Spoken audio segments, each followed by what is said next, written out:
Welcome back to looking at the 2024 summer exam for the Foundational Catholic Theology paper. Now we're here at the evaluation question at the end of the origins and meaning section of the paper.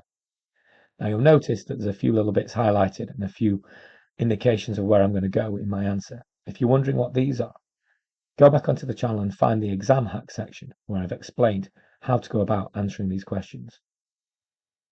But for the time being, we're going to address the subject of the question. Abortion can never be the right choice. So, from my little plan from my previous video, we're going to talk about what Catholics think, we're going to talk about what humanists and atheists think, and we're going to talk about what the Church of England thinks. And always thinking about our SPAG, our spelling, our punctuation, and our grammar. Now, I'm not going to sit and write out the full answer, but I'm going to take you through, paragraph by paragraph, what I would include. So, I'm going to start very clearly. So, Roman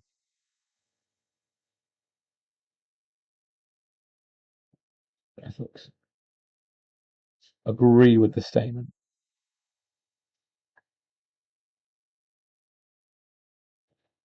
So Catholics are always going to say that abortion can never be the right choice. So I'm making it really clear why that Catholics are going to agree with that statement. Now here, I have got a range of points that I could use. And again, it's about those sources of wisdom that I'm going to use to back them up, to show my development, to allow me to create a logical and dynamic argument. So, to talk about sanctity of life, that all life is sacred, and link that to Imago Dei. Talk about that life starts at conception. And the quote there from Jeremiah, I knew you before you were born, before you were formed in the womb, I knew you.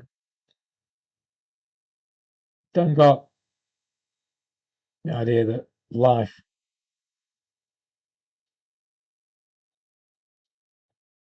is a gift from God. Any of those, and I would probably say a combination of all three, is going to be a really, really solid paragraph. Now you're going to want to move on to your next paragraph and you're going to want to use the word however, or on the other hand, to indicate to the examiner that you are doing some evaluation. Now, humanists disagree with the statement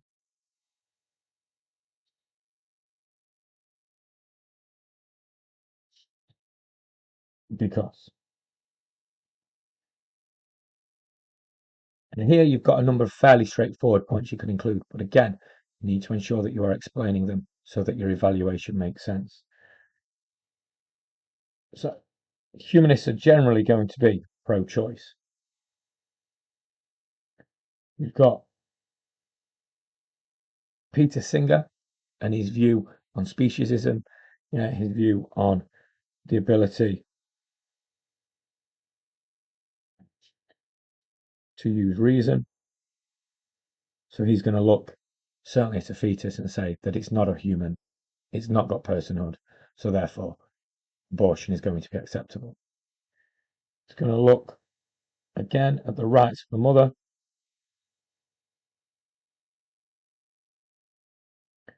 As the mother is a human, therefore has the right to self-determination. Very clear Catholic paragraph, very clear humanist paragraph. So at this point, you've met the demands of the question. Anything else is just going to move you further up the marking grade boundaries and get you a better mark.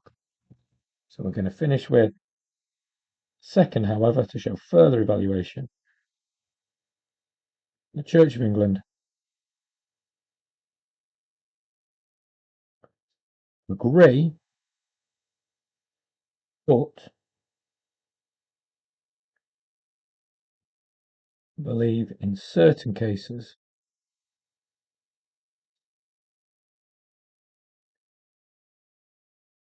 it can be the right action. So remember that the Church of England are against abortion, but there is a level of flexibility in their thinking, and that is around if the child. So the first point is if there is a risk to the mother has been a victim of rape, or if the child is going to be born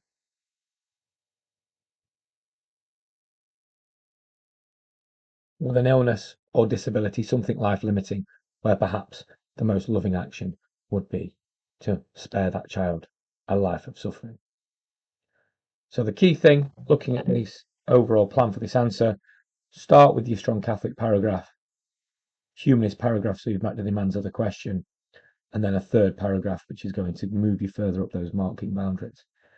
If you want to put a conclusion in and say which one you think is the strongest and which one you agree with, that would be a wonderful way to finish the question.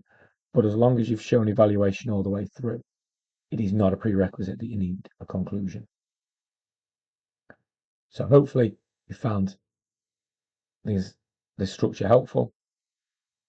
Just ensure, as ever, that evaluatory language is all the way through and that you are using clear and developed sources of wisdom in each of your paragraphs to prevent it becoming just you telling the examiner what you think.